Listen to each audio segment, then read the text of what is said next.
Ito na isda atong gisabuan. Lagi sa tagamay nga lamas, gamay nga oil. Ug loaded sa gulay, okra, kamunggay, kalamunggay, malunggay or whatever.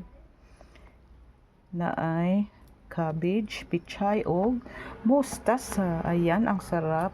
Butangan ako tanglad, butangan ako og luya. Ayan. Ang gigisa lang nako ang ahos og sibuyas bombay. Pag naanay sabaw, mao nagibutang na ako tong uban nga mga spices.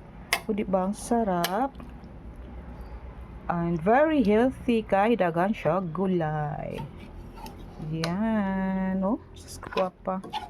Oh. Ayan.